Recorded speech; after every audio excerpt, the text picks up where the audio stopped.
Daniel Kaluuya, you star as Black Panther Chairman Fred Hampton in Judas and the Black Messiah. He was assassinated by the FBI when he was just 21, but he wasn't as widely known as other civil rights figures of the era. Were you reluctant at all to take on such a historically significant role? No, I was not reluctant in the slightest. I was deeply honored and I felt deeply blessed that it came my way and I'm in a position to receive it. And yeah, just move like that. And how long was the process of preparing for the role before shooting even started, like research and dialect and all that? Yeah, it was a bunch went into it. I did a lot of, I read the Black Panther, majority of the books on Black Panther reading list, which is essentially, in order to be a fully fledged Panther, you needed to go on 6 weeks of political education. So I read the books on that to understand the mindset and the perspectives. Went to Chicago for a week, went to Maywood, where Chairman Fred's from, and his old schools and homes and where he used to speak at. Sat down with Shaka for a couple of days and read the actual speeches and just kind of played in the space and spoke. Had an amazing dialect coach, Audrey Lacrone, really helped me through a lot of that, you know what I mean? And then she advised to go find a singing coach. So I found an opera singing coach to study cadence, because he's had a different cadence to when he speaks to when he does speeches. And also to kind of engage my diaphragm and also condition my vocal cords. Yeah, and the speeches that you are performing are so powerful and so impassioned that I imagine that could do a number on your voice if shooting a lot of takes. I don't know how many takes it took, but like was that part of the singing coaching? Did that help keep your voice not just what it should have been for the character, but also just to protect it? Yeah, because I have a tendency when I do scenes like that to kind of lose myself and then forget my technique. So I kind of see it as like, it's like boxing. You learn. So when you're in a fight, when you're tired, you still got the craft, you still got the technique. So that's what it is when I'm on like the 8th hour of the day, I still have like a subconscious, like, yo, engage your diaphragm because you will just damage yourself. And this is, I felt like in this film, like there's moments where I'm in a play and everyone else is in a film because of the demands on my vocal cords. And so I had to condition myself to be ready for that. And it took a lot of throat coat as well, a lot of tea. And gearing up emotionally for those scenes as well. What was your kind of preparation for building up to that kind of emotional intensity that Hampton had? Truth, just being a vessel, and not aiming to be good, aiming to be honest. I didn't overthink it. I just kind of stayed present and let it come through me. And what you say it was more challenging to to develop this character in terms of like the technical aspects of the voice, or kind of conveying who this man was deep down, like getting into that emotional side of him? Was one more challenging than the other? No, I kind of wanted to show up and be as detailed and as thorough and as clear on every single facet of his spirit. I kind of didn't want to kind of like, I think everything matters. Like, be some days I'll have one line and I care a lot about how I'm saying that line. And like I put as much thought as if I'm saying 48 lines, I kind of just, I kind of kept in that space. And was it ever difficult to come down kind of emotionally from the intensity of those scenes? Like, was there a way to kind of like, or did you keep the character with you at all times, or was it easy to kind of take it off? No, I don't. I think I kept him with me, but I just tucked him.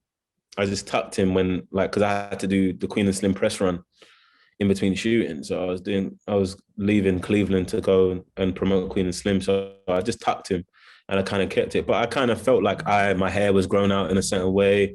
My weight was in a certain space. I was still listening to Malcolm X, Martin Luther King speeches in the morning. Like, I was still doing the rituals that helped me. I was still smoking. So I was doing the rituals that get me into that space. And the film tells the story not just about Fred Hampton, but also William ONeal, played by Lakeith Stanfield, who betrayed the Panthers and betrayed Fred Hampton. Did you ever come to feel like sympathy for that character as well, like what he was going through, how he was being used? I did. I got sympathy mostly from Lakeith's portrayal of him. If you really study and read what he did, especially like after, how he continued on, I just was really repelled by his actions. And I think the way Lakeith humanized him, you saw that he was a pawn, in terms of like how he was used. And I think it was a reminder, and I never had that thought in a shoot, that he was 19 when he got taken in and weaponized by the FBI. So I have compassion for him. I just don't agree with what he did. It doesn't align with who I am. And the film telling this true story, of course, Deborah Johnson, now known as Kaluuya, and Fred Hampton Jr. are still around, and they gave their blessing to the film. What was your interaction with them like, and did that increase that feeling of responsibility that you had towards this story? Yeah, I kind of felt like an emotional responsibility, sitting down with them and speaking to them and understanding that this is their lives. Like, this is their life. They're really going through this day to day, the repercussions of what happened almost 52 years ago, So I did understand, and it just, made me show up even more, and then whenever I got tired, I was like, what's that? What's that mean? I mean, that's nothing. You're upholding this man and this family's legacy, and that's what matters. And you're also showing this warm, private side of him, with especially in the scenes with Dominic Fishback as Deborah. How different were those scenes compared to what we see of him at his most political and as a leader, as opposed to this man who is falling in love? So yeah, it's kind of like, I thought it was a great opportunity to show where his love of the people is rooted in an intimate way. Just saying, this is a man that has a lot of love in him. You know what I mean? He has a lot of love for his own. And to see him falling in love in a narrative and paralleling his political objectives, I just feel it's just the most honest way to kind of depict him. And yeah.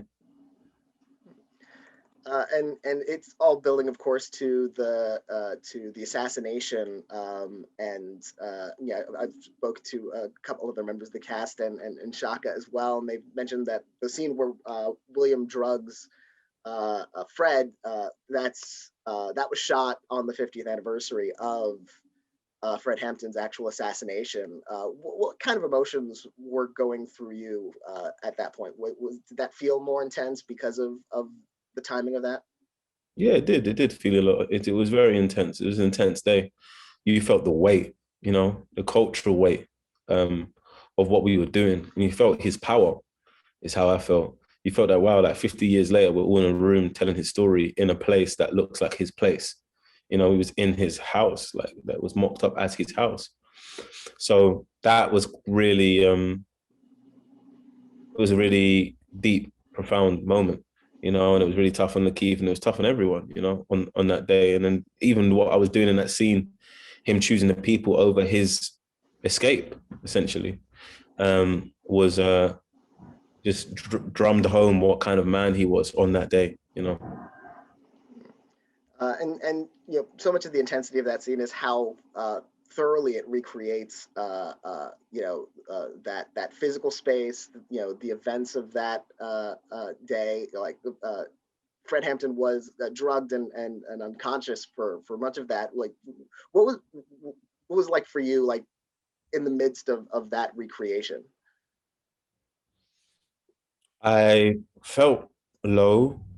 However, I knew it wasn't about me, and we're here to tell the truth, and we're here to tell the full truth of this story and understand. Like, so I felt low because I just felt sad. It's a really sad thing to have happened. You know what I mean? And the way they did it, and disregard, and then a physical assassination, and then a cultural assassination, which is why a lot of people didn't know about him before this point. So it was a not a fun day. And what would you wish for audiences to take away from this story of Fred Hampton? Not just obviously how he died, but also his life and his principles. What do you hope people take away from this?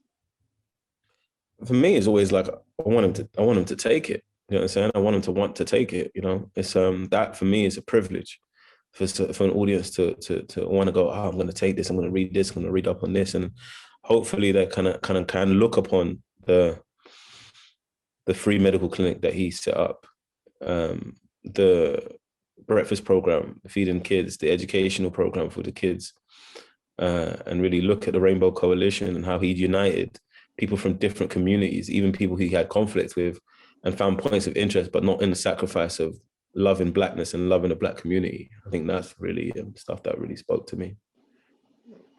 And the film has been getting a lot of awards attention over the last couple months now, but it just opened in theaters and on HBO Max on February 12th. So more people are getting a chance to see it. Have you been getting reactions already from people and what your performance, what the film as a whole is meaning to them?